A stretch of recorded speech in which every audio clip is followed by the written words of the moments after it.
पिताजी, अब आपकी स्थायी व्यवस्था करना आवश्यक है। मेरे ध्यान में है, मैं अभी कोशिश में हूँ। आपकी कोशिश जाने दीजिए, अब तो पैसे भी जाने लगे। क्या कहा?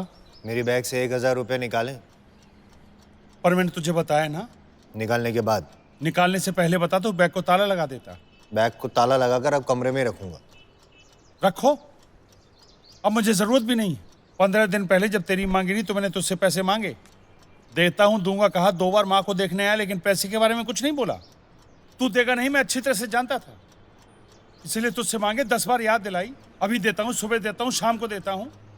मेरे पास रुकने का समय नहीं, इसलिए तेरे बैग से निकाले।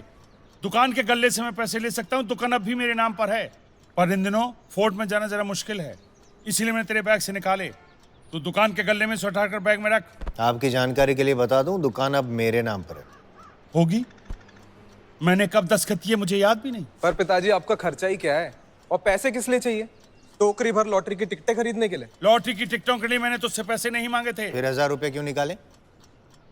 मुझे नवभारत टाइम्स में एक विज्ञापन देना था। विज्ञापन?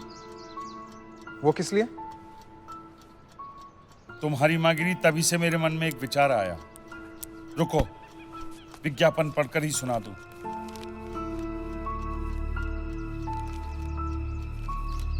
लीजिए पढ़िए, रहने दे। तुझे पढ़ने के लिए हमेशा कम नंबर मिलते थे, मैं ही पढ़ता हूं। जिन्हें औलाद नहीं है या होकर भी इच्छा है, ऐसे लोग बच्चे गोद लेते हैं। जिन्हें माँ बाप नहीं है या होकर भी इच्छा है, ऐसे लोग माँ बाप क्यों ना गोद लें। इच्छा होने पर 70-75 साल का जोड़ा गोद लेने के लिए उपलब्ध है। मिले या लिखें, विठल विश्वनाथ, केयर ऑफ मेरा पता, यानी मेरी बदनामी? जी नहीं, केयर ऑफ शरद विठल। क्या है पिताजी ये क्या है? विशा की सिर्फ घड़ी की दुकान है पिताजी। मैं एक बड़ी इंटरनेशनल फार्मास्यूटिकल कंपनी में अधिकारी हूं।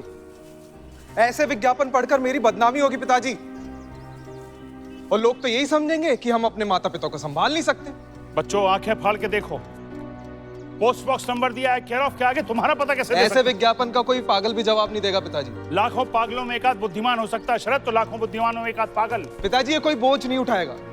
कम से कम एक पागल तो तैयार हो गया है। कौन?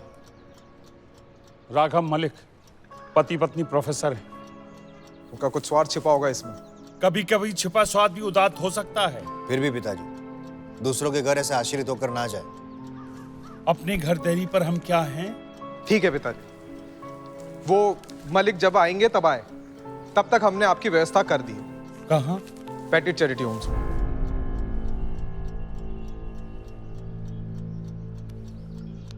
पर 8-10 दिन तो रुक जाओ। क्यों? अगर राघव मलिक हमें ले जाने वाले होंगे तो उस पेटेट होम में हमारी जगह कोई दूसरे बुढ़े जा सकेंगे। गिरगांव की चाल के कमरे तुम्हें ना बेचने देता तो अभी वहां शायद रह सकता था मैं, लेकिन हमने प्रेम में ज्यादा ही विश्वास कर लिया भाई। जाने दे।